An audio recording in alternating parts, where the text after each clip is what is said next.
visited a little bit about this, and he thinks his internet may be shaky today. Mine is shaky every day, but I'll start chairing, and if something goes haywire, we'll just keep passing the baton. So with that, I guess unless somebody objects, we'll call all the members are present for the all members are present for the subcommittee. And Director Obrecht, if you would please kind of outline the presentation that you would like the staff to provide to us, and then carry on that path. Thank you, Mr. Chairman. I thought we would start today with outlining the charge from Management Council to this subcommittee.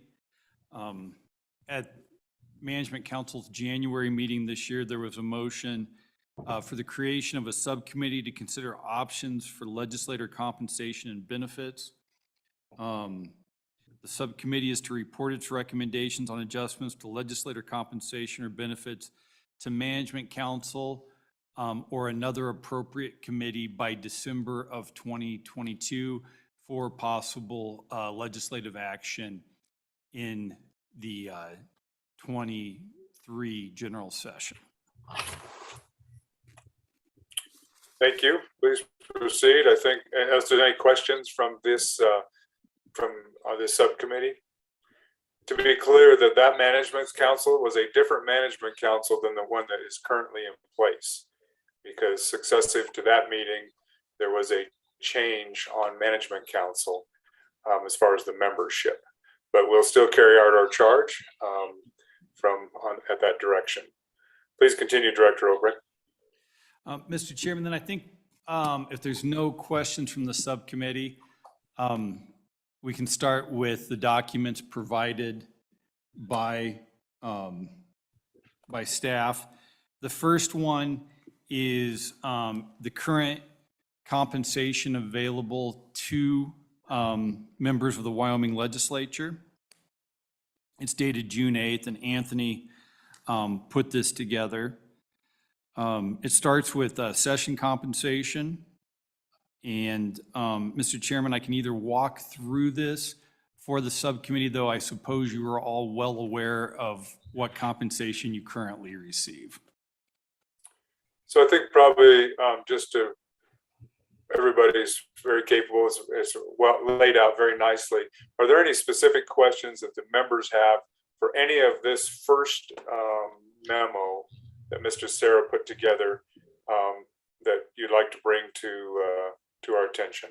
Any of the members of the committee have anything they'd like to bring forth? I see Madam Minority Floor Leader Conley, please. Thank you, Mr. Chairman. Matt, the one question I had with the memos was if you have any kind of inkling or legislative history regarding the reasons or rationale for the increases that happened over time. And so, for example, it looked like the last time that legislator pay was increased was in 2005. Any information about why that happened, and was it at all post-dated in terms of going into effect, anything along those lines? And what was it before it was 150? Director Obrecht. So, Mr. Chairman,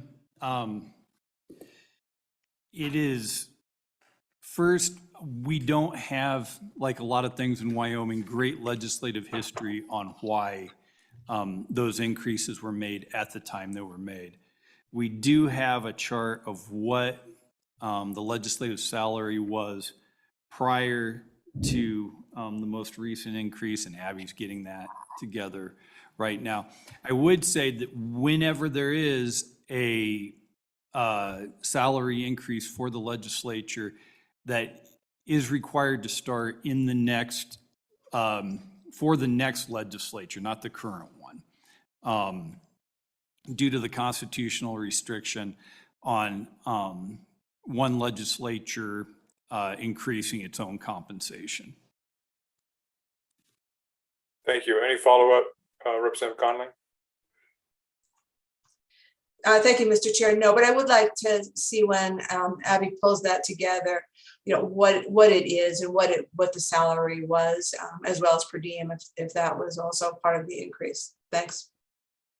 Thank you. Any other questions on this first or memo or that may lead into other memos from the members? Anything else from the members? Matt, if I could just clarify one thing, all of these amounts are statutory, is that correct? There is nothing that is a policy, everything here is statutory, is that accurate? Mr. Chairman, that is accurate. All of the salary, per diem amounts, mileage, travel salary, prep salary is all in statute. There are management council policies which help guide and outline when those interpret those statutory requirements. All right, thank you. All right, members, any questions on any further questions on the June 8th, 2022 document? Mr. Chairman, Please. Ms. Bodewin, I've pulled up you just the historical per diem and salary. Thank you. Please proceed. Going back to 1995, the salary was $125 and the per diem was $80 a day. And then in 2005 is when they raised the salary to $150 and per diem to $85. And then per diem was raised again around 2008 to $109, which is what it is currently. Thank you. Would you just affirm that it was 1985, 125, and 80? 2005? Mr. Chairman, we looked back to 1995. Prior to that, I'm not sure. Okay, 95. Thank you. And then it was in 2005, it went to 150, and then again in 2008, the per diem was set at 109. Okay. Further questions for Ms. Bode? Any other questions from this memo? All right, let's proceed to the second memo, Director Obrecht, or the second document.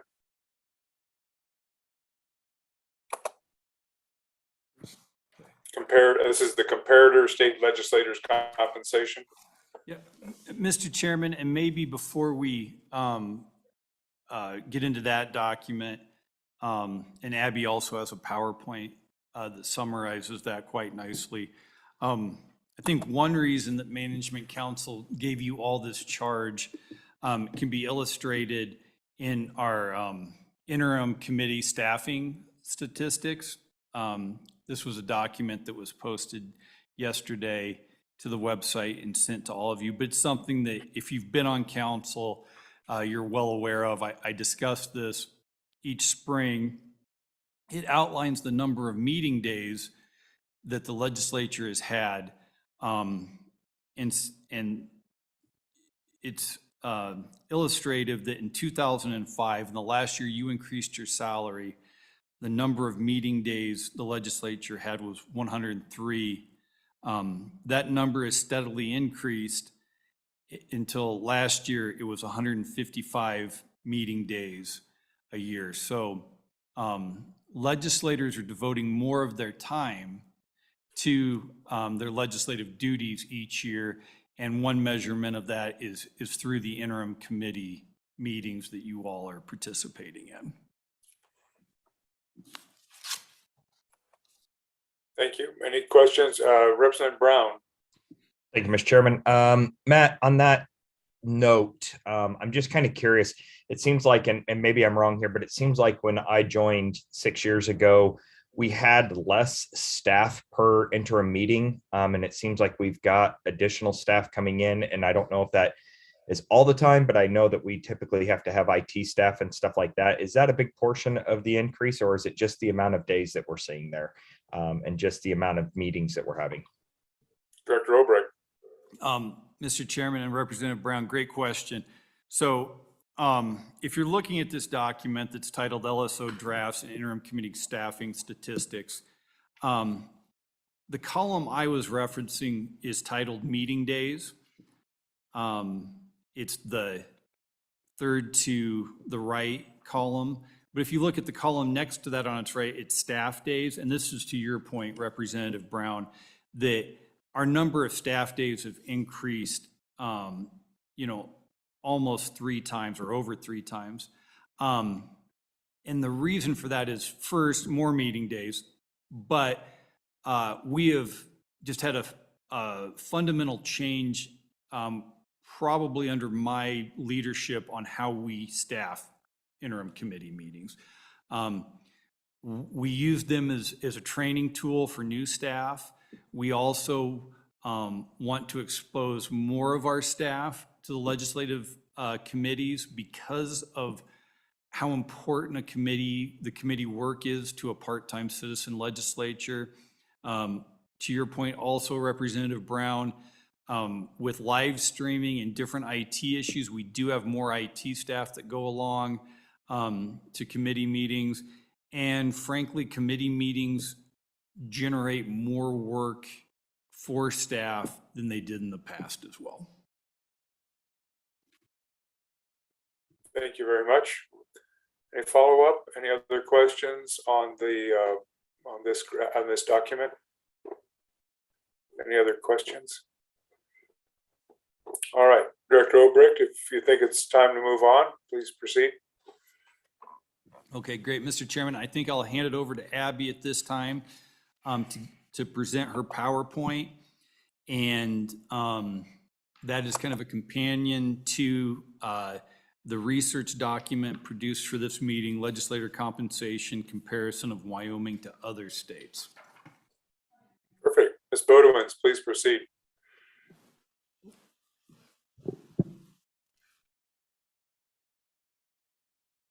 Mr. Chairman, I'll just let the PowerPoint get pulled up here.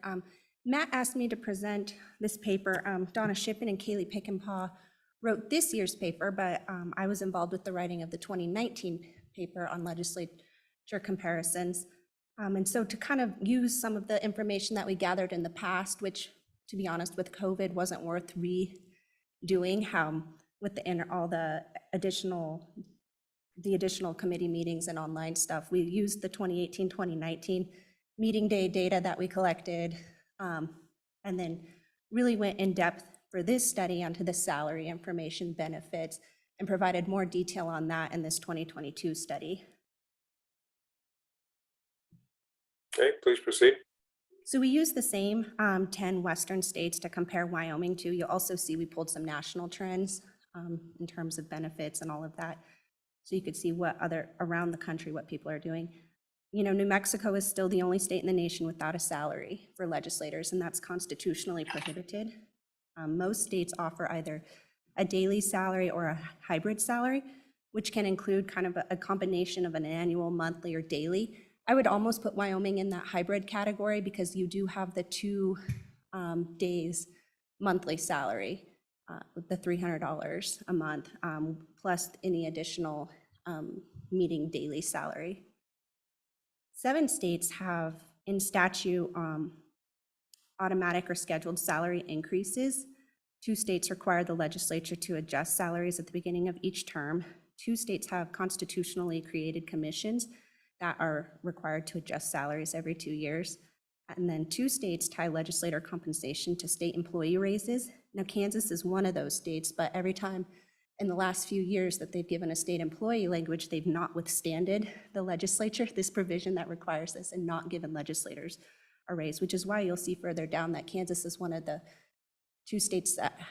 4 states that have not increased salary since the last report. South Dakota then is the one state that ties legislator salary to median household income, which we'll kind of get into a little more. 6 states, which we've discussed, have increased their salaries since that last report in 2018. So what I've done in this PowerPoint is try to take the meeting days we collected, take the current salary information, and compare where are we now with states in terms of a sort of a biennial legislator salary to try and compare across these various legislatures. We also looked at other compensation Most states tie their per diem to the federal rate, which is currently $55 a day. A couple states pay actuals, which in doing that, it naturally keeps up with inflation. In terms of benefits, we looked at health, dental, vision, disability, life. 44 states across the country provide legislators with some health insurance, with the same health insurance that state employees would receive. 42 states provide retirement benefits. Now the level of participation in those plans varies, including whether for both health insurance and retirement, what the state would put in. Some legislators they're eligible for the state's health insurance, but they have to pay 100% of the premium, whereas some states will put in money for legislators as well. And then Wyoming and Vermont are the only states that don't provide retirement benefits. And then Wyoming is the only state to not provide some type of insurance benefit, whether that be health, dental, vision, disability, or life. And then most states include legislators as part of their workers' compensation laws. And that's something Wyoming recently passed a couple of years ago. So in looking, I wanted to get this in front of you. In the 2017-2018 study, the large bulk of that project was trying to calculate this. There's this concept of a part-time legislature, citizen legislature, and as NCSL classifies legislatures, you merge into more of a hybrid or even a full-time. All the Western states are either that sort of hybrid or part-time. And so we tried to look at that in terms of total meeting days. And where did Wyoming fall in that? Wyoming has a very short session, but we do a considerable amount of interim work. So when you calculate all of that, you see Wyoming is towards the top in terms of actual meeting days. Some kind of, just so you don't have to go back to that report, but some, an outlier is Nevada. They only meet every other year as in session, but they do carry out some of the interim work. And then Kansas only meets during session, which puts them kind of in the middle of the pack, but they rarely do during the interim. Colorado has a long annual session, but the only interim meetings they really do tend to be those management council type of committees. Utah, you'll see, has one of the highest numbers of actual meeting days, and they have a longer session. But what they also do is a lot of half-day meetings during the interim. All legislators will come to Salt Lake City, meet at the Capitol for a half day. Maybe you'll have one committee meet in the morning, another committee meet in the afternoon. So when we pulled in the 2019 report, you can see we also looked at hours. We tried to go into agendas and estimate actual hours of meetings. Wyoming has long meetings. New Mexico does as well.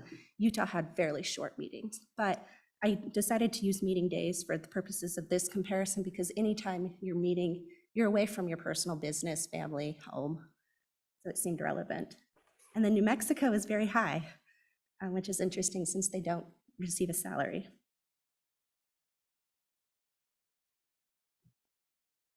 When we took the salary information in 2018 and plugged it into a formula looking at how much would a legislator get on a biennium. We chose a biennium because Wyoming, you have a short session, long session.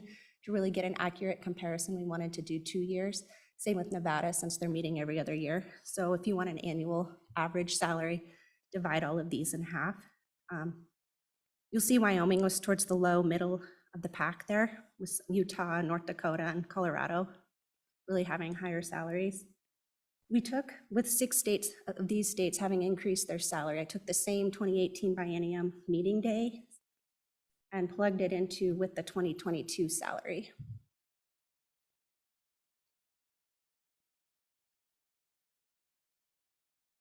So here you'll see Wyoming, Kansas, Nebraska, and Utah had no increase. Those are the 4 states that did not increase their salary since the last report.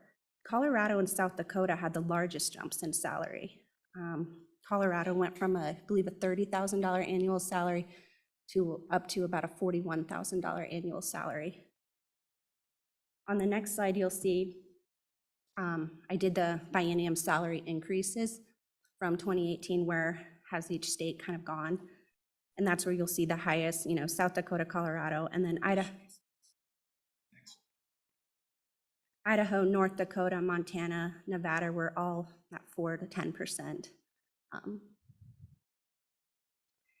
Colorado, went from 30 to 41,000. South Dakota used to be below Wyoming at $22,000 a biennium, and now they're above at 33,000.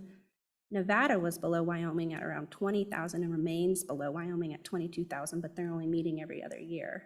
Montana is still below Wyoming, but they raised the per diem. North Dakota was around 33,000, now close to 50,000. They added a monthly salary of $526, and that started this year. And then Idaho raised its annual salary around $1,000.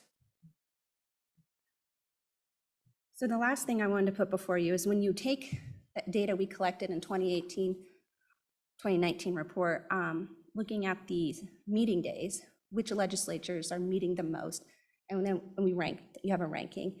And then you also look at what's the salary, what are their salary ranks? And let's see if there's any correlation. So Colorado, even though they have the highest salary, they're also, in terms of meeting days, second. And so the coloring I did just to sort of distinguish those that are more than 3 rankings difference. So your green ones are going to be your states. I put them as the more than, where you're receiving more salary for less meeting days. And that would be your North Dakota, Idaho, South Dakota, Nevada. Days where it's fairly close within 1 or 2 rankings are in white, and that's where, to me, the salary correlates somewhat with the days worked. Colorado, Utah, Nebraska, and Montana.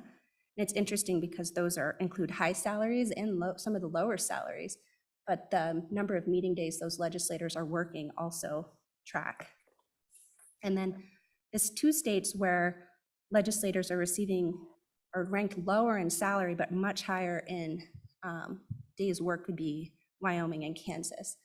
And Kansas already has the statutory requirement to keep legislator pay with state employees. They've opted not to use it in the past.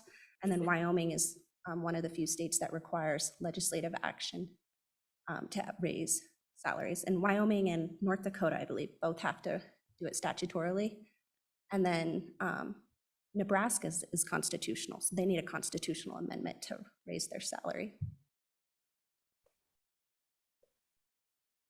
But that's what I wanted to put together in terms of kind of taking the information we learned this year and trying to use the information we gathered in the past and put it together in terms of workload and salary.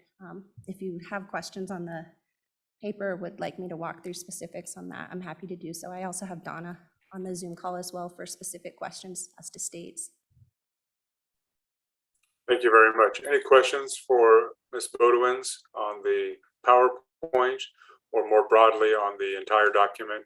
Representative Conley.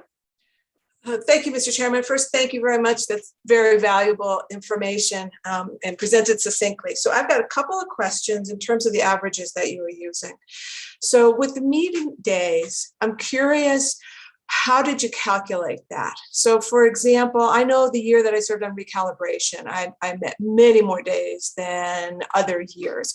And so curious about what the meeting days actually mean in terms of the variety of service that different legislators do.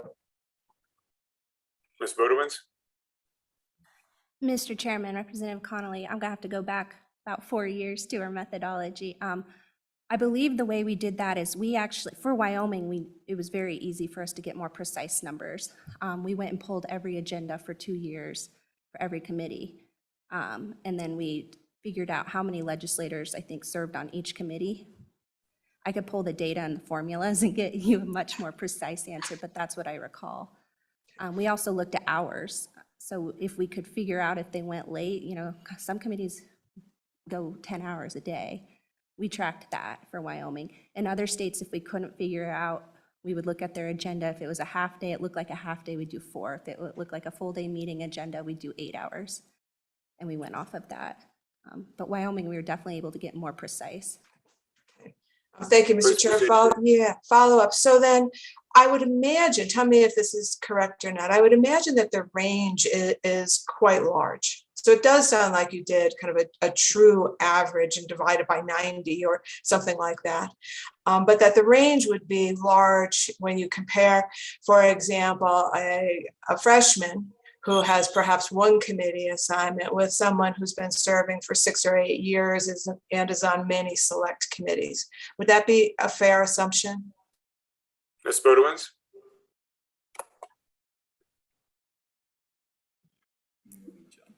Mr. Chairman, I'll pull up the spreadsheet and look exactly how this, but Matt can fill some in too. And then, Mr. Chairman, my next question is about the salary, and thinking about that as well, that I would imagine the range is enormous from legislator to legislator. But I'm also curious if that salary includes any per diem or non-taxable amounts. Ms. Bodewins?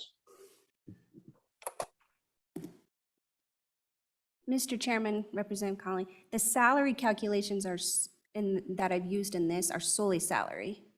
One change you'll see if you're pay attention to details is the charts in the 2019 report are not what I've put in this PowerPoint, because as we got into details on this, we did not actually use the monthly salary in that 2019 report. So I think Wyoming in the 2019 report actually shows up as $22,000. Well, if you add in that $300 a month, you're actually more close to $26,000. Now I can tell you, in terms of calculating that salary number, what we did was meeting days per committee. And then we averaged it, multiplied that by the committees per legislator. And then times the daily salary rate, add in the 2 monthly, which I think I used 19 since it's paid when you're out of session. That's how I got that average salary number for Wyoming.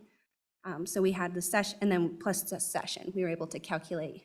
I think in 2017, 2018, we're paid for about 84 days during session in the biennium.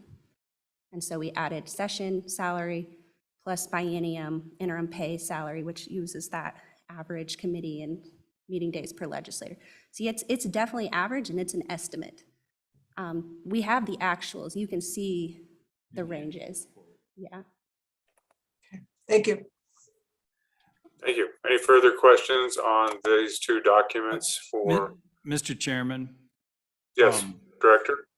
Thank you. And, I would just say that this is such an inexact science of trying to compare legislative working days across state legislatures.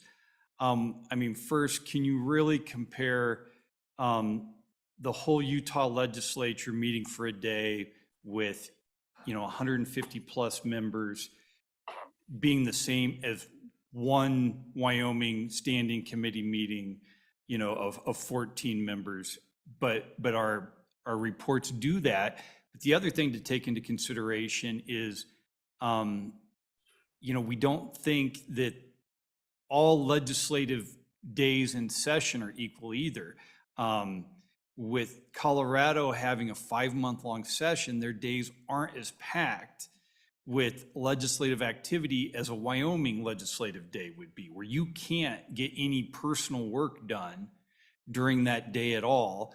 Anecdotally, I remember a former member of leadership who had an office next to me at Jonah needing to do his personal business until, from 10 o'clock until 1 in the morning because he didn't have any other time during the day to do that. So anyways, I guess to Representative Conley's point, we really tried our hardest to give you comparators here on which to base off what other Western legislatures are getting paid, but it is just because of different constitutional setups, different statutory schemes, it's never going to be a perfect comparison at all. Thank you. Members of the committee, anything to add to this discussion? I see we're joined by Chairman Greer. Chairman Greer, certainly if you would like to participate during any of these conversations or ask questions of staff, that would be acceptable as well. And then if you just want to make broader comments, we'll get maybe to the end of the different presentations and then take those broader comments. Yep. Mr. Chairman, can you hear me all right? Yes, sir, we can. My camera off, I apologize. There we go. Appreciate the opportunity to join on this committee. A second time I've been around this discussion since I've been on management council. I think it's a real important discussion to have. And I do have some general comments that are maybe better for later of some concerns that I have. And I feel more inclined to express them now that I'm leaving, so it doesn't seem to be in any way, shape, or form self-serving. I think it's important for the overall health of the legislature and the state of Wyoming that we address this. And I really do applaud all of you for taking a look at this. It's very, very hard to compare us to other states, as Mr. Olbrecht just said.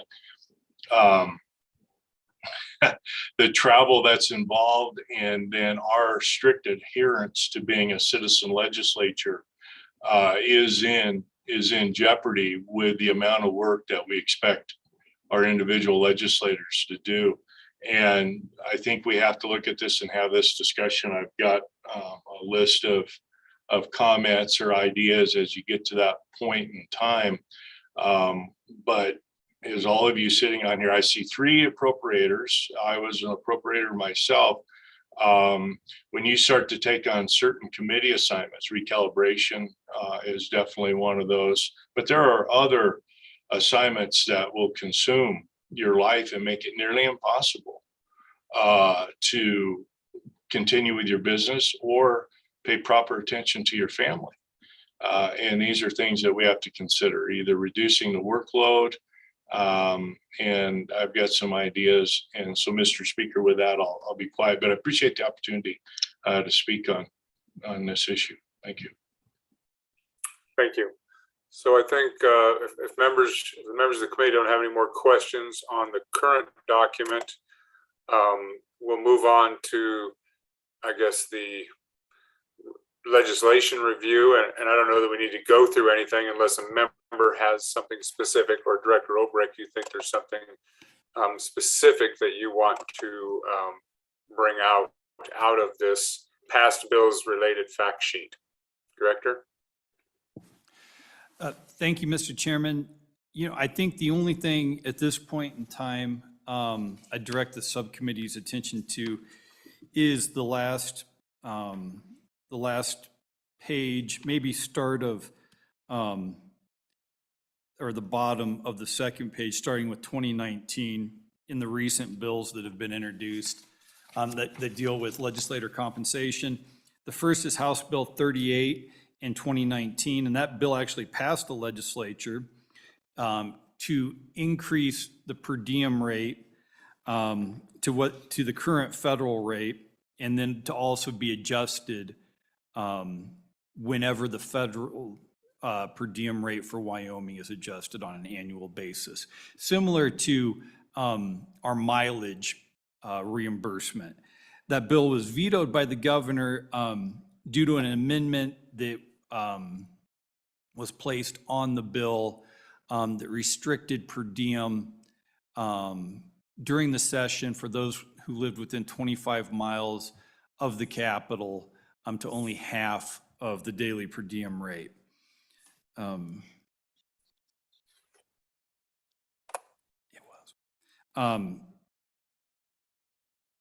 in 2019, House Bill 59 also dealt with an increase in the constituent allowance. You could double the $750 quarterly constituent allowance through the providing receipts for lodging and mileage for services provided to constituents. In 2020, there were 2 bills, Senate File 49 and House Bill 227. They were identical bills. They both dealt with per diem rates, again, adjusting the current per diem of 109 up to the federal rate, which was $151 at the time. Those bills, first bill failed introduction in the Senate during the budget session. Second bill failed third reading in the Senate.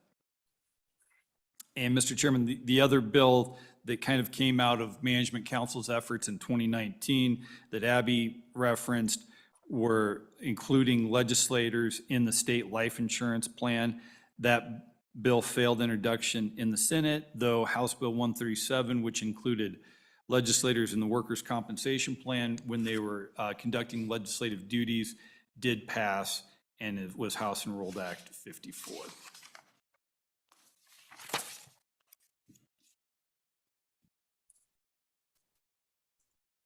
All right, any members have any questions about any of the historical, going back 20 some years? Any members have any questions, observations? Representative Brown? Thank you, Mr. Chairman. Matt, and just out of curiosity, this is kind of a rabbit trail here that I'm kind of interested in. On our sheets, for asking for reimbursement, we have the opportunity to ask for actuals and attach receipts. And instead of doing the per diem, is there any statistics on that, as opposed to what, I would assume that most legislators are just adding on their per diem and that's all they're going for. I was just kind of curious if you guys have anybody who's actually claimed actuals. Mr. Director. Chairman, thank you, Mr. Chairman. Representative Brown, simply anecdotally, for in-state meetings, it is extremely rare outside of Jackson for a meeting in Jackson for a legislator to submit actuals. Okay, thank you. Representative Chairman Greer. Yeah, thank you, Mr. Speaker. Our last minerals meeting in Casper, I actually submitted my actuals. And I did it just with my motel room. I did nothing on food or anything further. And so we have our meetings in Casper, which works very well for our committee. It's also a very good place to be able to watch our budget as a committee. I stay at the Quality Inn and Suites. Okay, it's right there on the corner. It is what I'm going to call a mid-tier hotel, but it has comfortable beds and it's close to the meeting room, so it works very well. Nothing elaborate. And my room for 2 nights, a Sunday night and a Monday night, I used to be able to get somewhere around the 100. Well, it'd be 89, but when taxes, everything come on with that, so it bounces up around 90, right around $100. This time around, and albeit I was late getting my room reserved, but for my 2 nights, my total bill was just shy of $300. Now, in the past, like when we have a meeting in Laramie, which I think is important for our committee periodically, we can't get rooms within that. Okay. So I just submitted, the copy of my receipt for my motel room. My meals are on me. And I think we're going to see more and more of that. And that becomes an administrative hassle. It's more work. Here at my job, I have to track my expenses and it's a pain. I end up paying for a lot of stuff myself because I'm not good at tracking those personal receipts. It's just something we need to be aware of. And I think you're going to see more and more of it. And that's a meeting at Casper I'm just going to say, not to disparage the motel, but a medium to maybe even lower end motel. Okay, thank you very much. Senator Grew. Thank you. Thank you, Mr. Speaker. Kind of to take off on that, it was a question that I had, and I know I didn't see it in any of the bill drafts, but I just wanted to ask staff, if it's okay with the speaker, has there ever been discussions about for session, and then this is following up on the good chairman's question that may come up about bidding out, doing RFPs to bid out for hotel space for the session A in Cheyenne, to offer the members, a range of options, but just to bid it out to try to achieve some cost savings, and then once again, maybe if we're going to start to spread that out, to do it in other places. But has that ever been discussed? Director Obrecht? Mr. Chairman and Senator Grew, no, not that I am aware of. Besides blocking rooms for committee meetings outside of Cheyenne, but for the longest time during session, there was one venue in town where almost all legislators stayed, and when that closed, there hasn't been any concerted effort that I'm aware of to try to use the state's bidding power to get a better rate at one or two other places. Thank you, Mr. Chairman. Thank you. And so Director Obrecht, just to be clear, there wasn't actually a contract with the that single venue. It was everybody just stayed there, and it was more the norm than any kind of formal agreement. Is that accurate? Mr. Chairman, that is accurate. Yeah, there was no formal agreement between the state and that venue. Okay, thank you. Representative Connolly. Thank you, Mr. Chairman. First, a comment going after Chairman Greer's. I've been in the legislature for 13 going on 14 years now. And early on, I paid attention to the reimbursements that we received. And I ultimately came to what I called cosmic calculus, that I thought I was a little overpaid while we were in session, a little underpaid when we were in the interim. And that just worked out for me. And so that there was no need to go and put in receipts, for example, for actual reimbursables. As time has gone on, I don't think that's the case anymore. Expenses in Cheyenne, the hotel that I stay in, which is the lowest end hotel, has increased their rates. During the interim, I think I stay in that same hotel as Representative Greer, and it's about the same amount of money. I went from there to a meeting in Riverton. I know that I spent far more than our reimbursed per diem than the $109. The cosmic calculus isn't working anymore, which I think in part is why we're having this subcommittee meeting. And we should all kind of recognize that it just isn't working the same as it did a decade ago.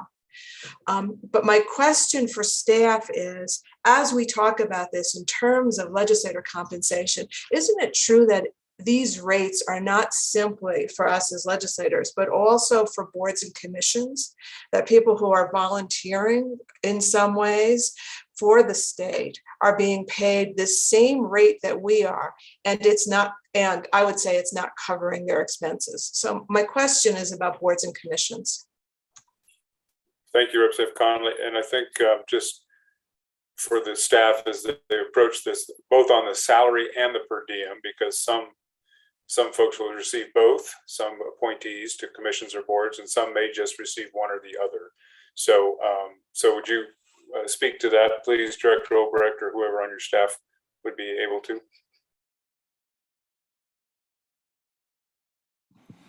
Yep. Mr. Chairman, you're exactly right, Representative Connolly. There are certain boards and commissions that have their per diem rate tied to the legislative per diem. And those boards and commissions, though, also have the ability to submit their actual receipts too, if they so choose. But again, the headache that Chairman Greer alluded to of doing that, of tracking those, and there's much fewer boards or commissions that are tied to the legislative salary. If I believe there's roughly 35 to 40 boards and commissions that are tied to legislative per diem, that number goes down to just a handful that are tied to legislative salary. And just to be clarify on that, Director, it's not that they get a different salary. They probably get, some of them, no salary. Would that That's be right. accurate? You're right. Mr. Chairman, most of those boards and commissions, those members serve without any salary. Thank you. Senator Steinmetz. Thank you, Mr. Chairman. I guess I would like to see us broaden the discussion just a little bit with regards to all of this. We're talking about our salaries and our workload, but the workload has increased so much in the last year since I've been here, and I've been here 8 years. And I see an increase in email, an increase in digital transmissions of every sort, an increase in response to situations that are happening in the media and other places as we serve, and we need to get the word out to our people. And for example, being in a county that has had now 2 canal breaches and being on the Appropriations Committee, the amount of work that those situations bring into our daily lives, sometimes completely unexpected and out of the blue, to not have any sort of staff support that we have wonderful staff and they're great at their jobs and they do great crafting legislation for us and dealing with a lot of things. But for example, in this latest canal breach, I knew the ropes, I knew what to go through, I knew how we could manage the situation. The first one we had was really very difficult, and I relied on a lot of legislators across the state, but it was so different than other things. So I feel like as citizen legislators, many times we're reinventing the wheel because we don't have that kind of consistent staff support that could maybe help us navigate some of these situations. And then I also think that sometimes somehow we're losing some of the knowledge, the institutional knowledge. We've lost a lot of that over the recent years. And I don't know when Charlie Scott leaves us what we will have left, because he's such a treasure trove of information. But I worry about in the whole, I think it's a broader discussion than just a legislative salary. I think it's about support as well, and how we make sure that we're serving our state and our citizens in the best way forward, because if we had a little bit more support, it might help in that way. Thank you, Senator Steinmetz. So I think that Management Council did some of the information that we received as we considered broaching this topic through the subcommittee. We have another subcommittee doing some other work on rules and procedural things, but we did look at staffing, our legislative staff time, how much staff we have, et cetera. You know, there are places that have partisan staffs versus ours is a nonpartisan staff, a singular staff, et cetera. So maybe Matt or Abby, that might be additional information. I think that somewhat goes to Senator Steinmetz's query about, you know, what our staffing is and how legislators can access greater support, or other legislatures, I should say, may have a different level of support from staff, i.e. assigned staff or, you know, other things. So Matt, I know we've done some work on that. Could you maybe remind us of that and then provide it to the committee and then provide it in the materials so that the public can see that as well? Yeah, Mr. Chairman, and I think that a great place to start with that would be Abby's report from 2019, which we'll send the link to the subcommittee for that report. And on page 21 of that report is, again, on these Western comparator states we've used, is the ratio in 2015 of staff members per legislature. And this is just staff members from the Central Nonpartisan Staffing Agency, not including partisan staff. Right, Kansas Abby knows that Kansas has partisan staff, Colorado has partisan staff, but that's not included in this graph, those partisan staff members. But the graph shows that Wyoming has 0.4 nonpartisan staffers for each legislator compared to Nebraska and Nevada that have over 4.5 staff members per legislator. Colorado has 2.28 staff members per legislator. And Mr. Chairman, and to Senator Steinmetz's point, great point. The decision was made when the Legislative Service Office was created in the early 1970s. At that time, you've got to remember, LSO came on right when the budget session did too. So at that time, you'd only been meeting every other year. From statehood through 1972, the legislature only met every other year. So while the need was identified that had to have a full-time professional, nonpartisan central staff, didn't want to create too large of a staff for the needs at that time. We knew that, or the legislators at that time knew that sessions were obviously jam-packed. The lead up to session with bill drafting was also busy, but the interims during that time were much less so. I remember my predecessors telling me that from the end of session through June, nobody called here, in the 90s. Obviously, you all know that that's changed, that we have committee meetings now almost immediately after session. LSO is also busy preparing documents and papers on interim topics that have been approved. So I think that our staff right now, while we've certainly grown from, when I started, when we had about 30 staff members at LSO in 2006 to where we're at now with 45, looking to grow, approved to grow up to 50 or 52 members, but still trying to figure out exactly what this office will look like to provide the services needed for the legislature in the future. Senator Steinmetz, do you think that type of an approach where legislators or staff per legislator and some of those things, does that get at some of what you want to try to get information, have a discussion about? Is that helpful? Yes, Mr. Chairman, that's extremely helpful. And I'll tell you what I've been doing here in my own service to my county that's obviously not paid for, but I have in essence, a digital assistant that helps me manage some of the workload. And so it is even possible just with our personal work, we might want to think about just maybe a little stipend for that to allow you to hire some, just some help. Because when, like I said before, when you're going through things where things are coming at you like that, you may not always need that assistance, but sometimes you really do. And so just the ability to access some funding or a mechanism to better serve your constituents in that way. So there's a lot of ways to approach it, but I think that's a good start. Okay, thank you very much.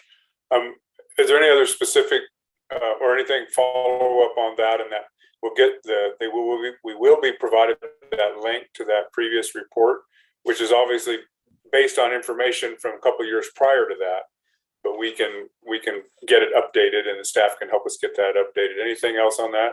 If not, we'll go to Chairman Greer. Please proceed.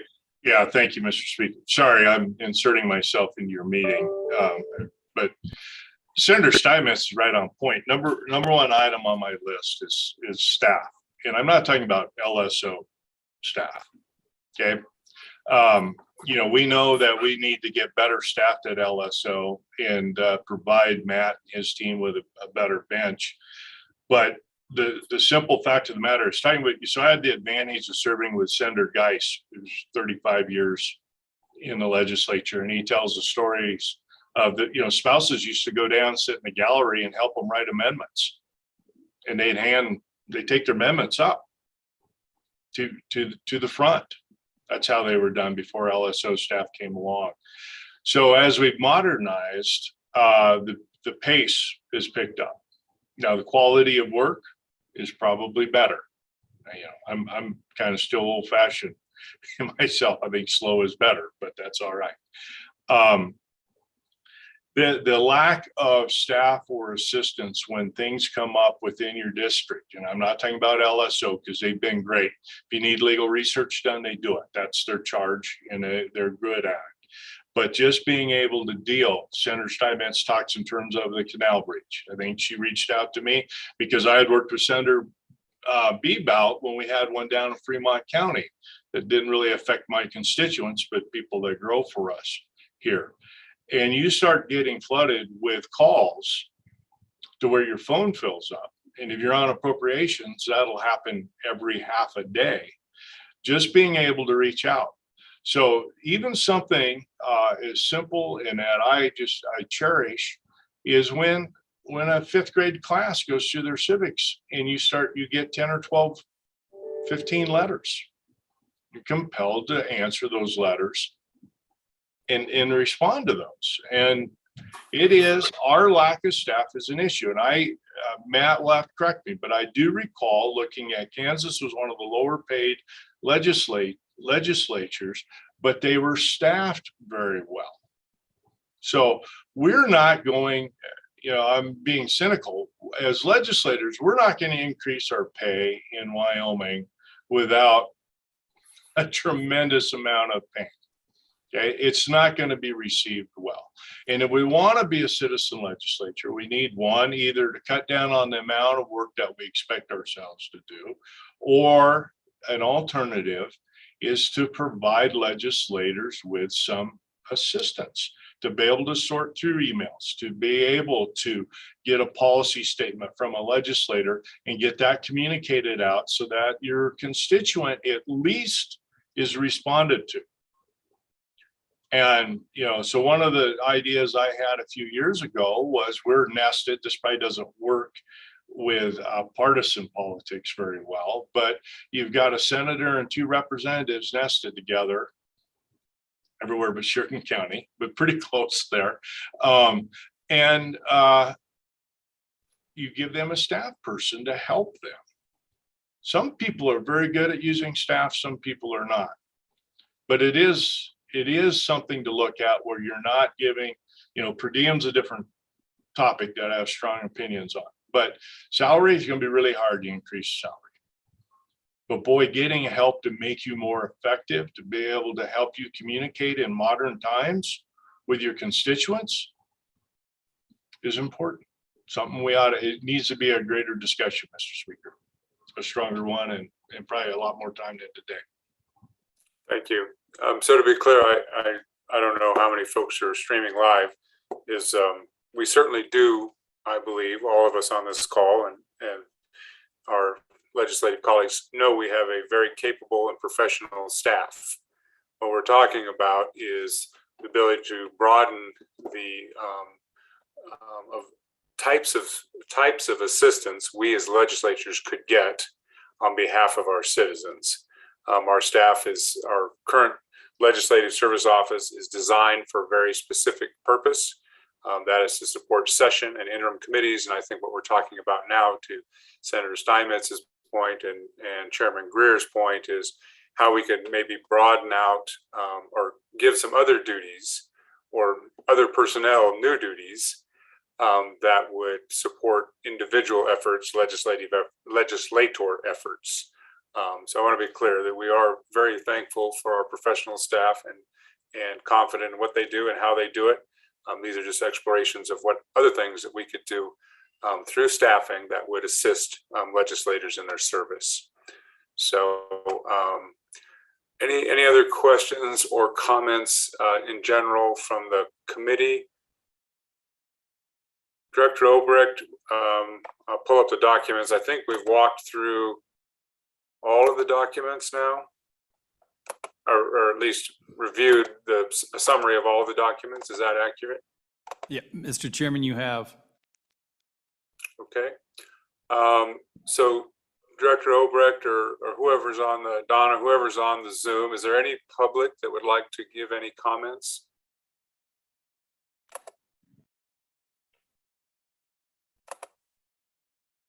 I'd heard there was, besides Chairman Greer, I heard there was another public member that wanted to give comments. Anybody on? Mr. Chairman, she hasn't joined yet, if she's going to today. Okay. So members, obviously we walked through the documents. I know all of us have prepared for the meeting, so we have a sense of what they say, and then I think it's now time for public comment. It doesn't sound like anyone is currently on the line. I'll give another opportunity before we depart.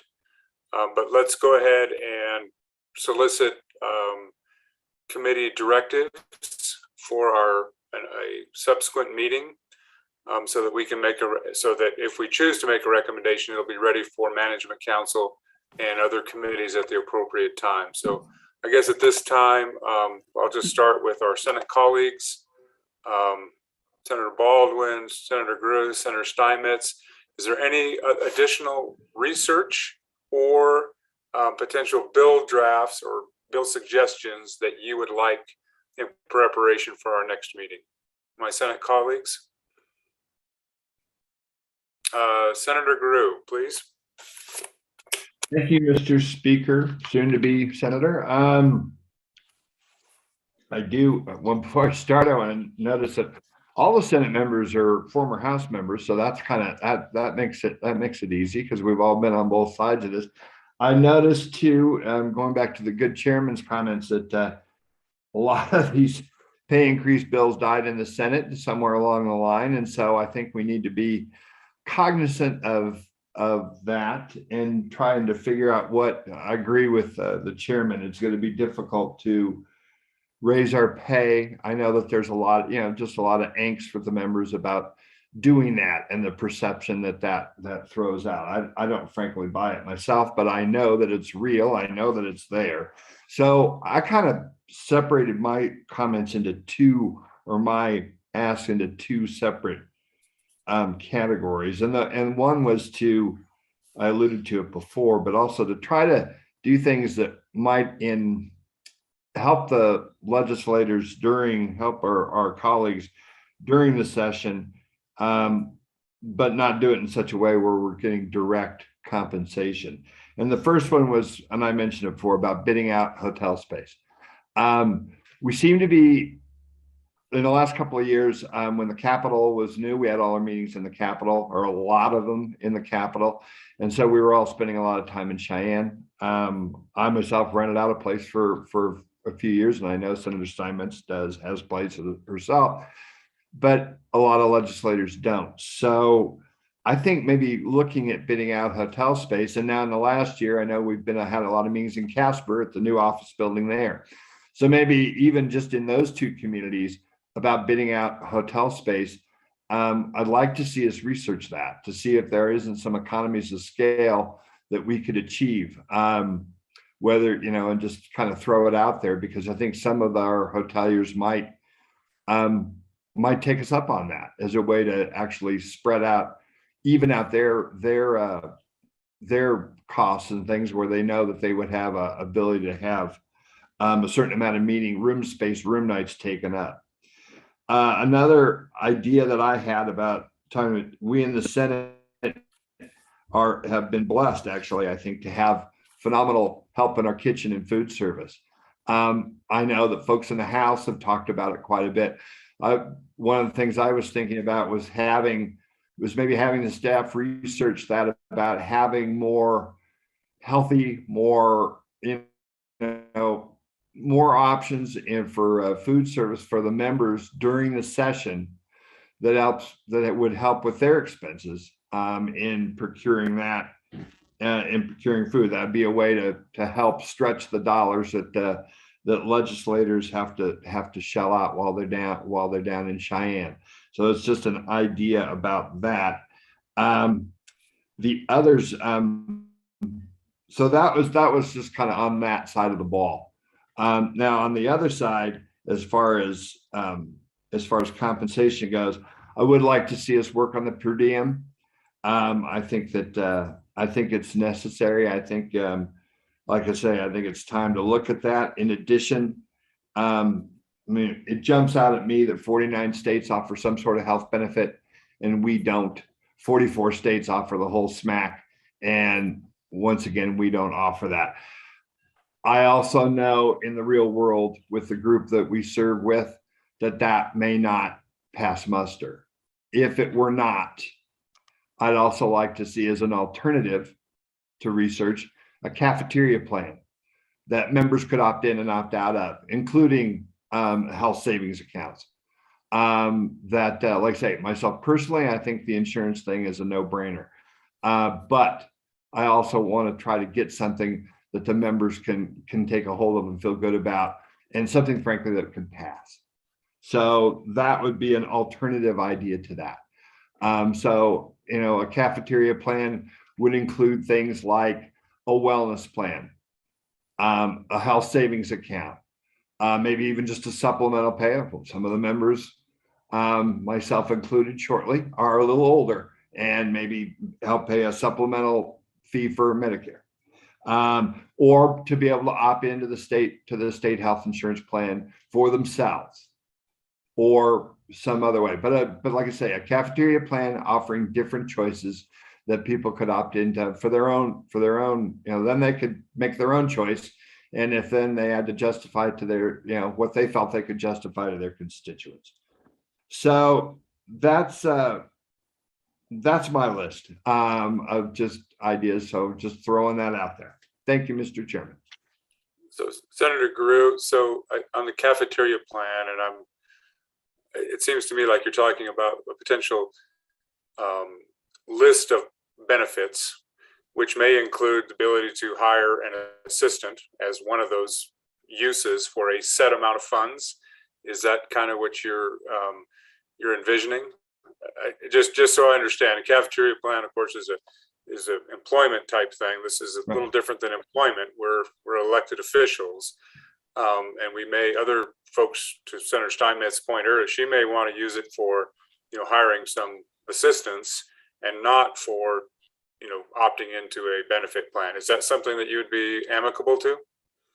I think it could. Oh, Mr. Speaker, yes, I think it could be. Like I say, it's such a personal thing with listening to my fellow senators as we've taken these votes and trying to understand where their problems lie with some of the things that we haven't been able to get through that we've talked about. I think that might be a way forward where members then could pick and choose. Now, I know that there'd be that would bring up the unintended consequence of some members saying, well, look, now member A is getting all this and member B is taking that. Well, what I'm hearing is just people feel uncomfortable about a one size fits all plan that they can't justify to their constituents. This may be a way around that. That's all I was trying to achieve. So that's a long way around the barn to say yes to your question. Thank you very much. Senator Steinmetz. Thank you, Mr. Chairman. Well, my fellow senator is a good listener. I heard a lot of the same things. And so, but I guess for me, moving forward, having the research and solid numbers on what we all know to be true, that our workload has increased and that rates for everything have gone up, it might be helpful if staff has the ability and time to put a more comprehensive picture together, as far as like the slides we had today were extremely helpful. But then let's add into the pay scale for legislators. Let's look across the state at some of our bigger towns and look at what the average cost of hotel rates are. Let's look at what the average cost of maybe a personal assistant would be. Let's look at what we might, let's look at the workload and the staffing of other states, as well as the pay scale, all of that together. So we get a more comprehensive look at the whole situation rather than looking at small pieces, so that we have the broader picture. So if we could have that together for the next time, then I think moving in the direction the good Senator Guru was speaking about, it would inform our decisions, and we'd have a better look and a better idea to present to our colleagues in the long term. And I do appreciate that, Senator Steinmetz. I think much of this information already exists. It may be a little dated, so hopefully a refreshing of it. And certainly as a former committee chairman, and there's several committee chairmen on the call, we call staff and find out what is the cost of a meeting in Casper versus Lander or Lovell, or, there are significant differences, whether it's travel or, travel chain differences or hotel differences, or now with the state office building, as Chairman Greer pointed out, there seems to be a lot of people liking the convenience of meeting in the center of the state and things like that. So I think much of this information does exist, so staff, if you would continue to freshen up any of that, and then if there's something that you think would be helpful as well, let's continue to work on that. My colleague, Senator Baldwin. Thank you, Chairman Barlow. I just to reflect on a couple of those thoughts there. The soon-to-be elderly Senator Guru had made some good points. Number one being the per diem is a glaring deficiency, and I would like to see us at least prepare a draft to see if we can get that back up to the federal level. But I think the key thing that I'm seeing here is that in my presentations and what we've heard in the Senate is that all these things are not understood. Some of the things that we've looked at here this morning are graphs, those are spread out. I don't think all of our colleagues have seen those things. And I think a real good presentation of that to the floor will be super helpful in getting these things through. But I think the per diem is a glaring thing. I just made reservations yesterday for my August meetings. And there is I won't even come close to paying for my trip to Casper and my motel, as Chairman Greer was speaking. The second thing that comes to my mind, I think today's a good example, is that here in 12 minutes, I have another meeting starting. And I will be listening to this meeting on the screen that I'm looking at now, and then I will be looking to my right and then listening to another meeting. Without somebody to assist in doing all these meetings, and it's gotten worse since we're doing a lot more digital and Zoom, I have overlapping meetings constantly, nearly every week, that I can make some of my meetings. I can't make all of my meetings. And gosh, some sort of assistance in being able to deal with that multitude of things that we're dealing with the increased digital presence in the legislature would just be unbelievably helpful. And I think some study and some work on how we can do that better, even if I had somebody that could sit in on one of those meetings and get ideas from me. And that doesn't mean I need a personal assistant all the time, but I miss a lot of things that I should be at that I'm not able to be at because of other meetings. Those are the two things, and I think my fellow senators have made some good points, and I think those are things I would look for us to follow on. So thank you. So I'm just taking some notes from everybody, and I know our staff is taking notes as well. So the federal the per diem rates, I think when I looked at the information provided by staff, Wyoming is at the bottom of the per diem rates, I think, period. I may be wrong. There may be one state that doesn't even provide per diem, which I don't understand that. But I think of the rest, they're all much higher than we are, and many of them adjust in some automatic way. So I think that's certainly something we continue to look at. Then, and to this good senator's point about number of meetings, and I think this was brought up earlier, freshmen, at least in the House, most freshmen have one standing committee, and then potentially there's an NCSL or a CSG, which are not reimbursed, of course, by the legislature, but there's some other assignments. By the time you're a third or fourth term House member or a second and third term Senate member, you might have a dozen assignments. The Senate being even more challenging. So I think this goes to a point that Chairman Greer made earlier: is do we need to have a hard look at the amount of commitments we are actually making. The number of committees and subcommittees, and granted, this is a subcommittee. This is a subcommittee, so I'm responsible for part of that, or management council is. But do we need to start, taking a look at, standing committees? There's been a senator that has been interested in maybe revisiting our standing committee structures, the topics and stuff, and maybe there is only 8 committees that are necessary. And then we get to select committees and statutory committees.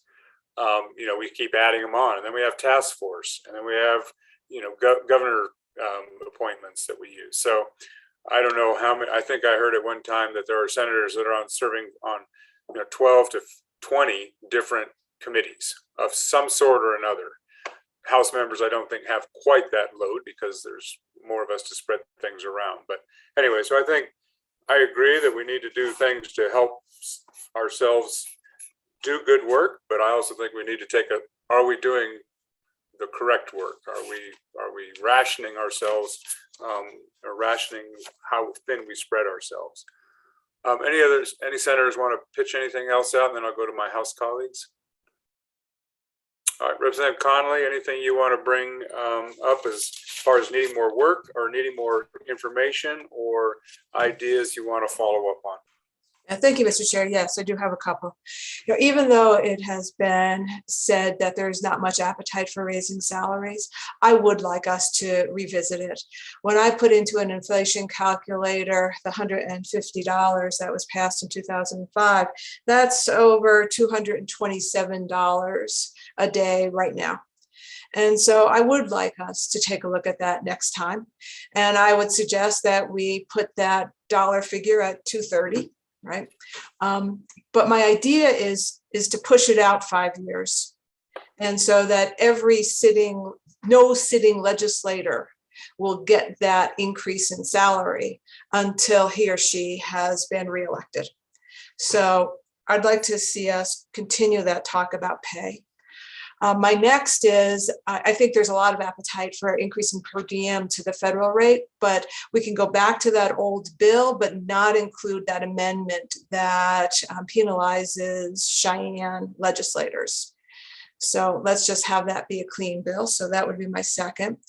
A third one that we haven't talked about is legislators who serve in large geographic areas. I always called it the Jerry Paxton issue on our side. Jerry went to every school district, went to, the graduation from this school and that school. His constituent service allowance in no way covered that travel. So I'd like to look at kind of reimbursable mileage that would be possible. And I think that those that serve in large geographic districts, unlike mine, could take advantage of. So that's a third. A fourth would be the recognition that these discussions are really difficult and we haven't been able to do much as a body in terms of even talking about our per diem salary, these benefits or lack thereof as a body because of, I would call it the optics of it appearing that we are raising our own salaries. So what are the options that are available to us so that it isn't us looking to raise our salaries? And if LSO could provide us information about, for example, a citizens commission, a governor's committee, whatever, that would take a look at these issues and make recommendations so it's not us, because honestly, we haven't been very successful at it. And so what are the options? It could simply be that everything is tied to inflation. I mean, that is another option, but if we could get a little bit more information about that. So I think those are my 5 or 6 that I had that I'd like for us to continue the discussion about.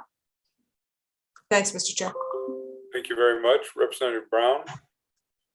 Yeah, thank you, Mr. Speaker. I think everybody has pretty much covered exactly what I see to be the main issues here. One that I think is probably the most glaring to me was the insurance capability. And speaking from a situation where my previous employer, I had to give up insurance to come serve. It was a big issue for me to step away, and I relied solely on the doctor, the PA, and the Senate to get me prescriptions if needed. And it was not a comfortable situation to be without health insurance during that time.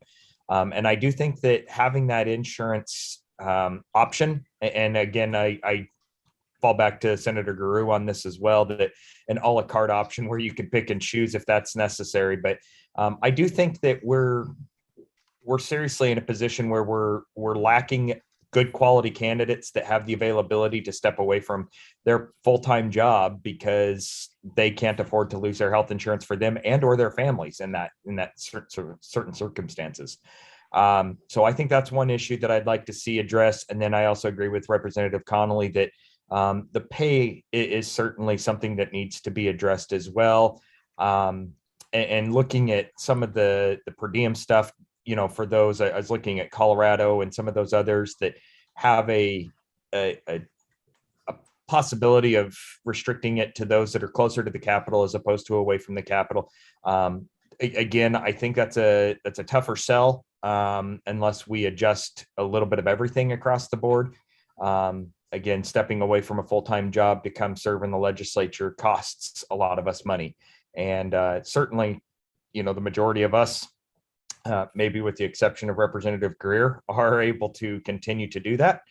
The fact that we're in a position where we can step away and not have to worry about our day-to-day jobs is kind of spooky. So if we're going to do some bill drafts or some additional opportunities to look at for our next meeting, those are my areas of concern and something that I'd like to see addressed. Thank you very much. I'm going to go with Chairman Greer. If there's anything that has not been mentioned or you think you would like on the table or want to reinforce anything, please go. And then I believe Ms. Herman has joined us, and anybody else in the public will take some public comment and thoughts, and then we'll wrap things up. Chairman Greer. Yeah, thank you, Mr. Speaker. We've discussed the staff issue. I think is critical. Per diem, if this subcommittee does nothing else, prepare legislation to separate boards and commissions away from legislative per diem, please. Having carried the per diem bill twice for management council, the issues came down to session versus interim. And because there were legislators that were able to get good deals for motel rooms, that they argued that the per diem was fine as is. I think inflation and what motels are having to do in light of the employment crunch is not always going to so much be the case. But if a bill draft is put together, maybe we should consider a different rate for interim work versus the session work. Okay. The second sticking point are those Cheyenne legislators that come in. And I think some of that was just simply not everybody realized who received the per diem and who did not receive the per diem. And to defend the Cheyenne legislators, they took the job knowing that it was available. And so those are two factors that need to be considered.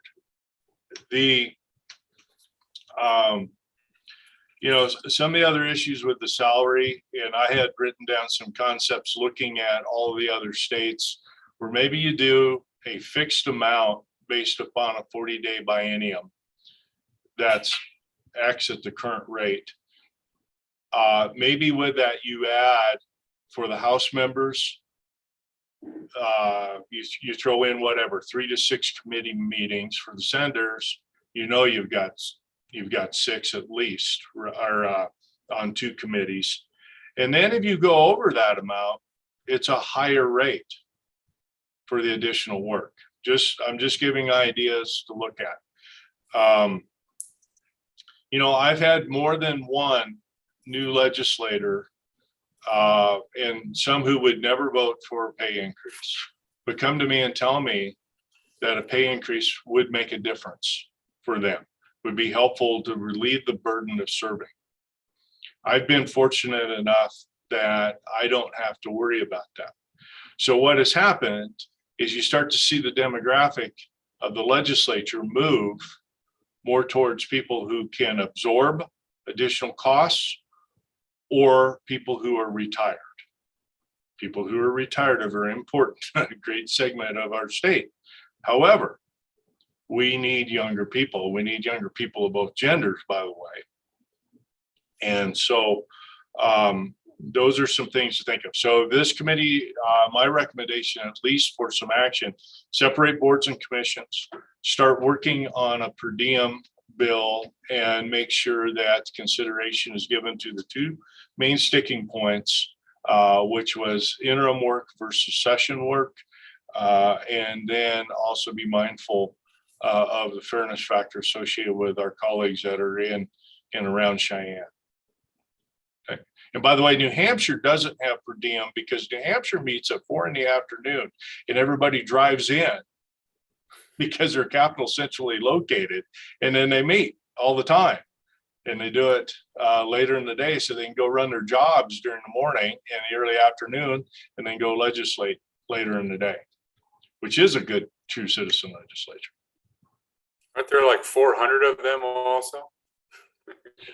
Yeah, it is a huge amount. Yes. All right. So thank you, members. I'll save a few comments. I think if you, staff, if you would let Ms. Herman in. Good afternoon, Marguerite. We appreciate you being here. I don't know if you've heard much of the meeting, but we've kind of went over some information, and then just went through a kind of a round table of different ideas. And so we welcome your comments. Thank you, Mr. Chairman, Speaker Barlow. I was listening on YouTube, and then I heard you were ready for public comment, so I quickly used my Zoom link. And thank you very much. I'm here, Marguerite Herman again, speaking as a 42-year observer of the legislature, as a reporter, and then as a citizen, and then as a lobbyist for the League of Women Voters. And so I have watched, agreeing with a lot of what people have said, that over the years, watching the interim load, but also the complexity and the information coming from many sources, the workload, the attention load, just the load period, watching it increase exponentially. And I guess what I want to address, it was kind of touched on a little bit by Representative Brown, a little bit, was the diversity of the legislature. And it's, it may have been started out, as something for noblesse oblige, for people of means to come to the Capitol during the winter to make laws. And I think really we're at a point now where we can see the benefit of the multiple voices coming and multiple walks of life and ages too, like Chairman Greer said. And I think with the increased workload and the fact that the compensation is lagging far behind the actual cost of serving, that it effectively is eliminating a lot of people. People don't even run, or if they run, they do it at expense to their family. And I think if we are truly to be a citizen legislature, which we've always been proud of that, and to a great extent it has been true, but I think it's narrowing down who can possibly practically serve. And so I think that the case has been made with all the PowerPoint and all the research done by LSO, which as usual is wonderful. I think the case has been made to you, and you could use to make the case to the doubting public. They don't understand what's involved. And I think the case can be made, the term optics was used here today too, that truly to make this available to citizens. And, just parenthetically, I am running for the legislature. This is not self-serving. I live in Cheyenne. It's not going to be an issue for me, but I think it would be an issue for a lot of people, that the legislature would benefit from having a seat on the floor. So to serve diversity, I think compensation is a big piece in the terms of, I've heard some states have retirement. It's been mentioned about healthcare, insurance, a lot of forms compensation can take. That's going to be a huge piece. The other thing is the amount of travel. And I know that it's come before you to do more stuff in Cheyenne, less remote, keep to the urban centers, and the legislature has rejected those. No, we want to get out. We want to drive to Hewlett. And I know I've mentioned Hewlett before as sort of like the outer reaches of the state. And but truly, does it make you more accessible? You get to see the state and the institutions in the state. That's great. But that travel is a burden, just the time in the car to get there. And actually, I'll just mention also parenthetically, it's time for a state agency people to travel, and it's downtime for them. So maybe it's time to look at more remote, and Casper has been mentioned and sometimes, well, anyway, just that is also a saving of resources, time, money, staff. So maybe it's time to consider the whole, the cost of serving, the cost of supporting LSO. Looking at my notes here. I think that, we ask people to serve, but I think it's unfair to ask people to sacrifice money. And now it's always been time away from family. People get that. But I think that greater compensation makes sense. I think it would become a stronger legislature. We have wonderful people there now, but I think the diversity of opinion, the robustness of debate, and that sort of thing, and mentioning as Senator Stein mentioned, and other people have endorsed the idea of staff to make it easier to also the increased burden of constituent service. I think your constituents are more expecting to have your attention and your response, and rightly so. So I think with all the demands, we can continue to narrow the number of people, the kinds of people who can serve. I think it is at our loss that we do so. And so I encourage you to make a case for whatever compensation you decide is going to be appropriate. I encourage you to make the case. The League of Women Voters, certainly this is important to them. And I think that you have the data, and it's just a matter of going out and convincing, I think, the public who may have some wrong or just misimpressions, I guess, of what service, that they think, you come down here and it's, it's party time all the time, and it's not. I've seen people work late into the night. I'm impressed, and I have great praise for legislative service. So I guess that's all I have to say. I can ask any questions at this point, but anything I'd say would be, it's already been said better than I. And so I will leave it at that. I think it's great to revisit it. I'm glad you're doing it. It is time. Thank you, Ms. Herman. Any of the members of the committee have any questions for Ms. Herman? Any questions for Ms. Herman? Thank you very much, Marguerite. Thank you. All right, members. So I think, well, Director Obrecht, any loose ends or anything that we haven't maybe broached, that either out of the information or out of things that staff has prepared that we need to examine or ensure we're aware of? Yeah, Mr. Chairman, I think one point of information that I think is would be relevant to your consideration today is we determined or calculated what the $150 a day salary in 2005, if it had kept pace with the Wyoming cost of living increase as determined by ANI Economic Analysis Division. In 2022, that salary would be $240 a day. And Mr. Chairman, I really think I've broke down what the subcommittee could act on as far as compensation into at least 6, maybe 7 different categories. You've touched on almost all of them, but first being mileage, but not only the rate, or I'm sorry, first being salary, not only the rate of your salary, but also the days that you are eligible to receive salary. Is provided by statute. All members get 2 days salary, paid salary during the interim. Chairman Majority and minority floor leaders get 4, leadership gets 6. Those days could potentially be increased. Also tying your salary, Mr. Chairman, into some index, possibly the Wyoming cost of living increase as determined by ANI.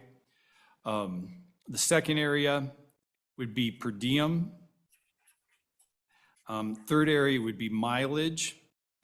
Fourth area, and this is broad and could be used for many of the issues that were discussed today, particularly by Senator Steinmetz, and that would be increasing your constituent service allowance, which right now is $750 a quarter.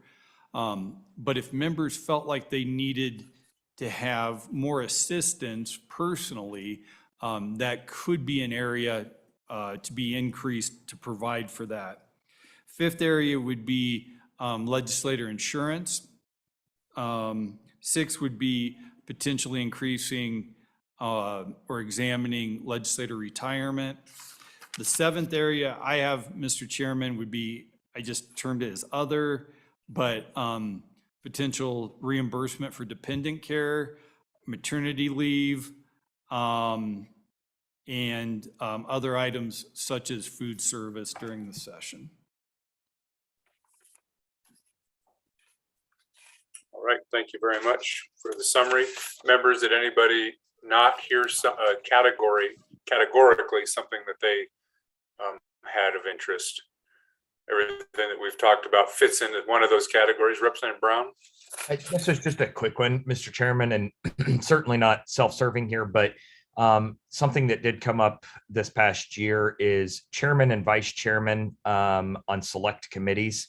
The amount of work that goes in for the vice chairman tends to be just as much as it is for the chairman. However, because they are not technically seen as chairman on select committees, they are not paid for the same rate as a chairman is on a select committee. So just something worth maybe looking at for us, that if we have, chairman and vice chairman, maybe either looking at the statute, because statute clarifies it as co-chairman, but when we have select committees, the select committees are staffed as such as chairman and vice. So that would be the only other thing that I'm thinking of off the top of my head. Thank you. So just for clarification, I think for the committee, something like select school facilities has a chairman and a vice chairman. The chairman is and those alternate between the houses. So the members actually don't get a say, and it's statutory, or anyway, we rotate it back and forth. So there are often duties that fall on both or equal duties. So thank you for that. Representative Conley?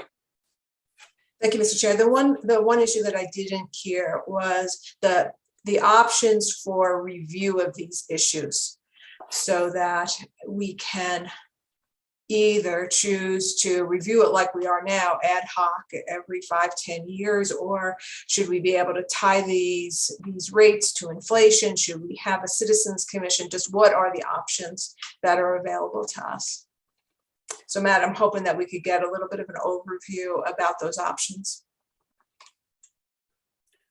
So I think, and thank you for reminding us that let's not tie it to school recalibration. How's that? Just saying. I guess maybe I do think that there are actually, we already have bills that have been run in the past. And so I think maybe that we just ask our staff, unless there's an objection, to just take some of those. Let's just take the per diem bill from 2020, and let's build in some of those optional things that Chairman Greer talked about. Boards and commissions. Let's make sure we can have that discussion about, what we do affects many others. We don't want to raise ours. Are we willing to actually set theirs at a federal rate or some indexed rate? So I think maybe the per diem one is one that, unless there's an objection, I think we ought to just have our staff give us a draft that kind of lays out the various options and the various talking points, and then at our next meeting we can whittle down on that. Is there any objection to that per diem bill draft? I see no objection. I see a lot of shaking heads no, but I think that means no objection. So I'll take that as a no objection. Thank you. The second one, and I think this is actually interesting, and I thank Matt for bringing it up as he talked about it, the salary rate of the 150. There's a second component. It's multiplied by how many days. And then you add in the constituent service allowance. And quite honestly, that's another multiplier in my mind of salary. It's, you know, it's 5 days of service, $750 per quarter, et cetera. So I wonder, is there interest in examining the number of, you know, minimum days every legislature gets outside of session, or is there an interest in having a minimum amount per month that we'll call constituent service, and that is inclusive of salary, the benefit, so that would be 2 days for salary. Currently it'd be 2 days for salary, the $750 per quarter. And then if we want to get into this cafeteria type approach, or just add some to those amounts, and then just make it a cafeteria type approach and basically say everybody gets, I'm just going to pick a number, $500 per month for their service. You can use it when we're not in session, a minimum of $500 per month as a, you know, compensation, and you can use it for this list of things. And that may be to Senator Steinmetz's interest in a personal assistant. It may be to paying for health insurance. If you've got to pay COBRA because you're off your employer's health insurance for 2 months, you could use it for that. You could use it for your mileage for your large constituent area, et cetera. So I'm just trying to find a way so we could package, so we could actually give people a menu of things they could use an augmented amount for. And I don't know how much augmented we're talking about, but we're already getting these monies, but they're being defined about what they're for. What if we gave more and opened it up? I take it a step further and say, I think for lack of a better term, our meeting allowances for out-of-state and in-state meetings, et cetera, could be added into that. And we just set a set amount. If you want to go to a NCSL or CSG, you know what your budget is, you know what your options are. And anyway, so I'm just trying to come up with a way we can maybe, you know, accommodate a lot of these different things without, you know, the complexities of accounting, et cetera. So anyway, just a thought is, you know, we don't want to change the rate. Are we willing to do something different with the days, or just have a different constituent type allowance approach? So any thoughts on that bill or that idea from anybody? Representative Conley.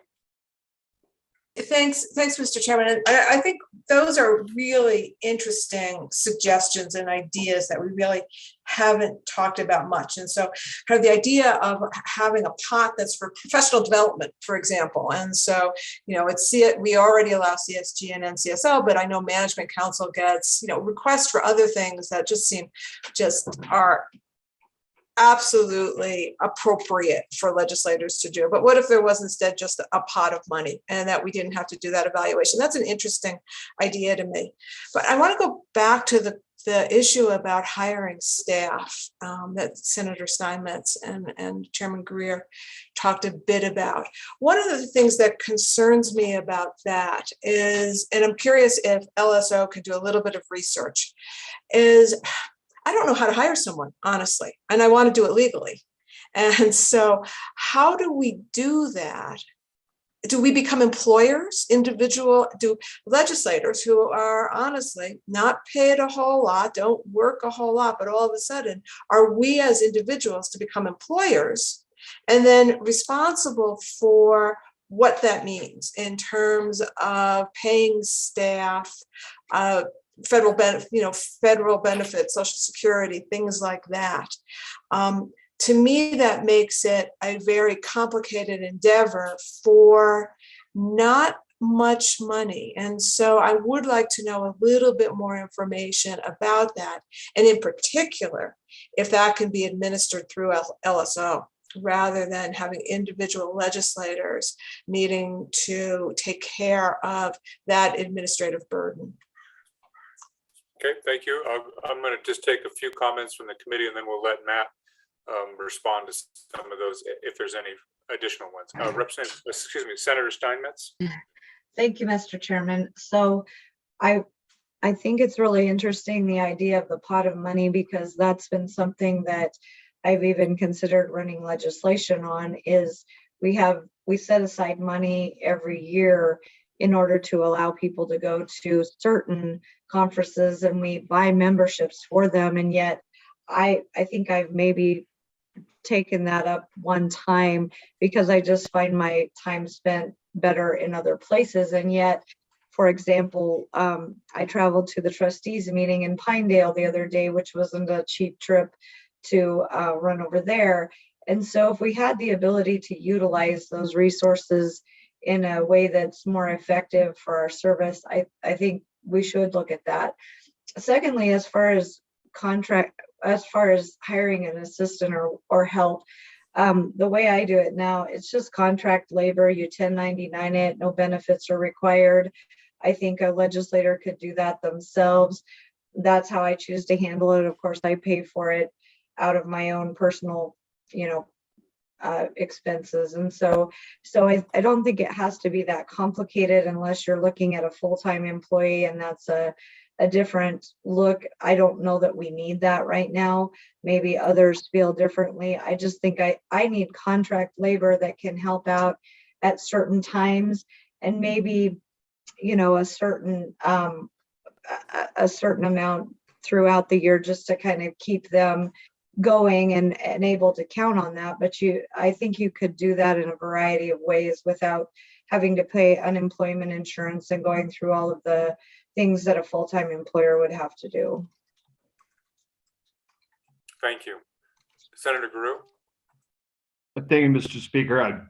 Yeah, that's kind of where I was going to, is say that maybe there's services that could be engaged through the LSO that would provide the members a way to have, like I say, whether it's virtual assistants or something, instead of, I understand exactly where the minority floor leaders going in the House on that, is saying we don't want to be hiring and going through all that. I don't think that could be a dangerous path to go down. But I had a couple of years ago, I had a group come to me from Stanford, and they were offering this service, and they wanted to they said use me as a guinea pig to work on this virtual assistant thing. It was great. All my constituent mail, I could vector it off into my committee assignments, and it kind of set me ticklers to answer them. And it was great. It was incredible tool. And after about 2 months, I asked them, well, gosh, if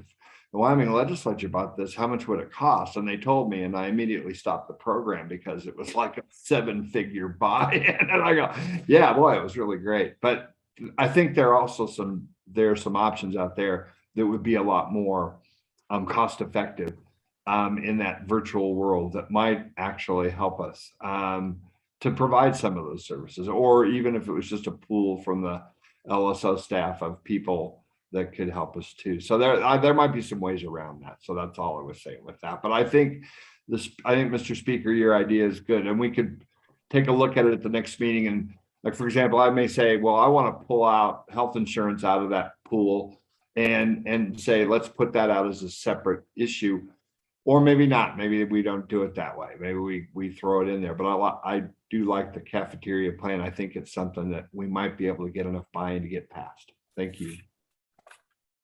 Thank you.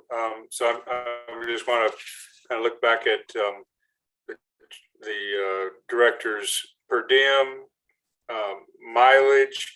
I think on the mileage issue, we're really looking about getting to the federal rate. Is that accurate, or are we not already tied to that, Matt? Could you just clarify?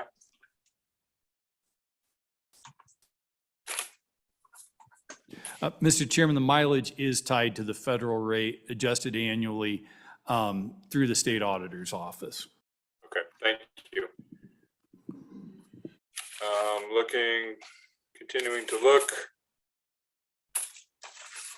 All right, Matt, do you want to just speak to any of the maybe the staffing issue that was brought up and the both questions and responses on the legislative staff issue?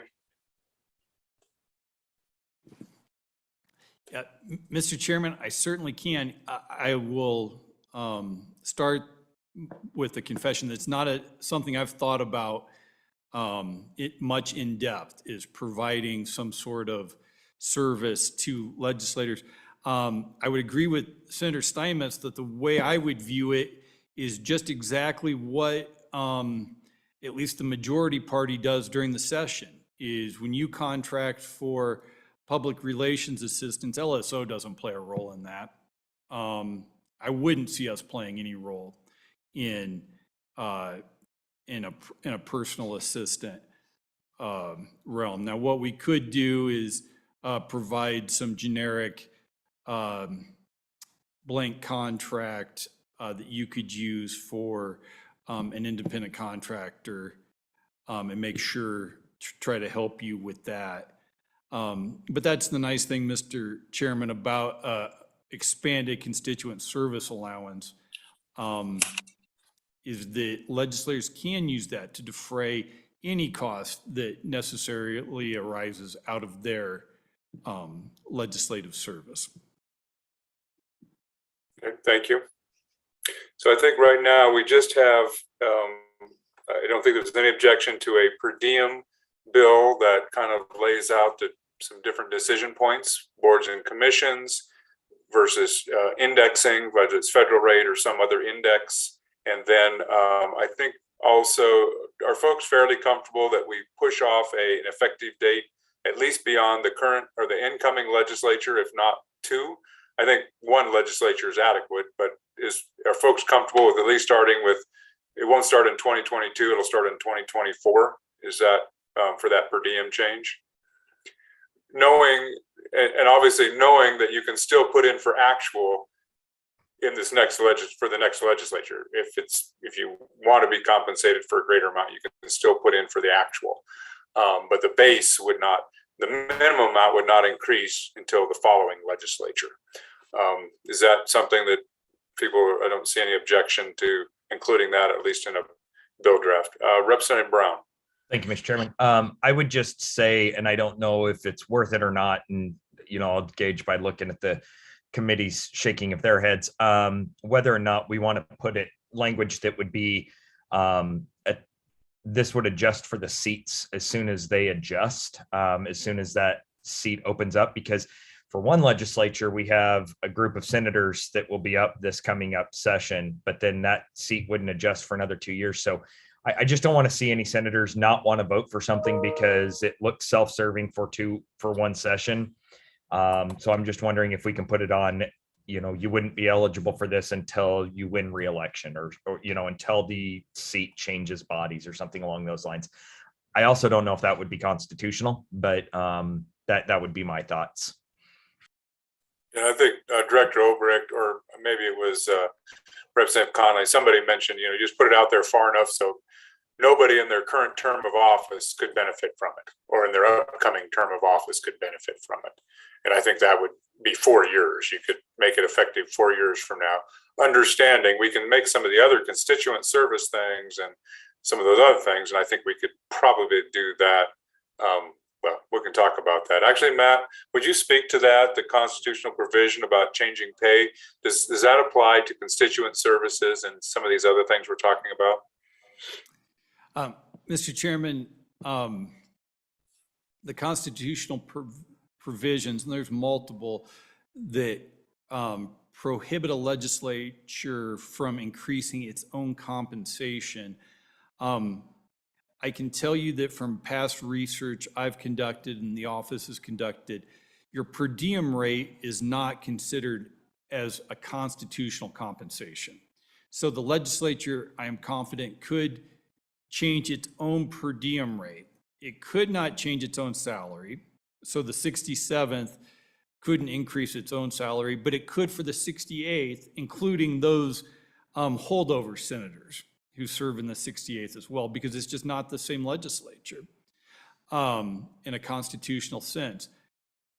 Mr. Chairman, I'll tell you that when you talk about things such as constituent service allowance, and whether that is compensation or another emolument, as the term is used in the Constitution, you're getting a lot closer to that line than you are with per diem. So that would be probably something you would necessarily want to put out, a constituent service allowance increase until the next legislature to go into effect. Okay, thank you very much.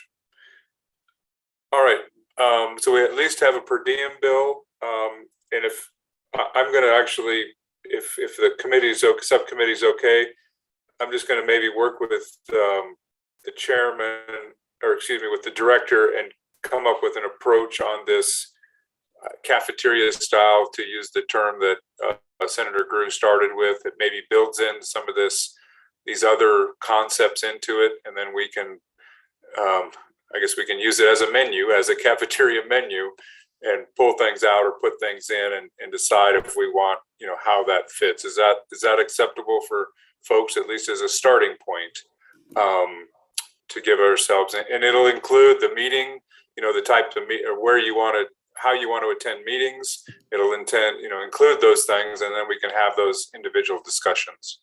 Is there any objection to that? Mr. Chairman, and Please. maybe just a suggestion, just to give the subcommittee maybe a heads up here, is, a lot of the difficulties I think you all are facing today and have faced throughout your legislative career, and when you look at increases to your per diem rate, or to constituent service allowance, any sort of benefit, or your salary, is the statutory nature of your compensation, frankly. And statutes, by their very nature, are hard to change, and it becomes a political issue. So I would just suggest at this point in time, rather than maybe enumerating all permissible options within statute, you just say any maybe used for any public purpose as determined in management council policy. And you could have the management council determine what those allowable expenses are. It's certainly easier to change through that. There's also would be other approaches too. You could do it through something like the manual, or through rule that would just be done by simple vote of the legislature, rather than through the whole bill process. So, Mr. Chairman, just a suggestion. Sure, thank you. Well, we'll continue to flesh on that and work on that. All right, committee members, anything further from the committee? Anything further from the committee? I think that Matt might have just actually touched on this commission idea that Representative Conley has brought up, and someone else mentioned. Is there another way to actually set some of this that we could, take some guidance from other places? Taking it out of statute. To Matt's point, I was talking about adding things to statute and giving more definition. Should we be actually pulling it out of statute, putting it compensation rates toward a commission or some other body? Not the executive branch, by the way. That's like an Article 2 thing or something. But anyway, and then maybe management council having some role in how it can be used. Some of that can be used. But anyway, so I think there's more to be discussed there. And Mr. All Chairman, right. Please. And to the idea of a commission, I do think that's constitutional under Article 3, Section 6. Unlike, a redistricting commission, which would require a constitutional amendment, Article 3, Section 6 just says the compensation of the members of the legislature shall be as provided by law. So it doesn't necessarily require that the legislature set its own compensation, just determines by law how that compensation will be set. which could Thank include you. a commission, potentially. Thank you very much. All right, anything further? Anything further from the members? Anything further from staff?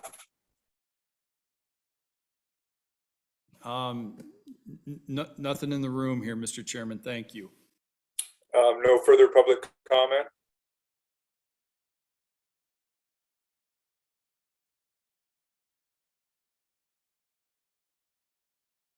Is there nobody else online? Just checking with our staff. No other further public comment, Mr. Chairman. Okay, thank you very much, Mr. Sarah. All right, with that, members, I appreciate your work. We'll have probably a meeting. I think Matt will be thinking about September, early October, late September, early October. Is that kind of what our timeline was? Yep. Okay. All right, Mr. so Chairman, we've already got one tentatively scheduled for October 5th.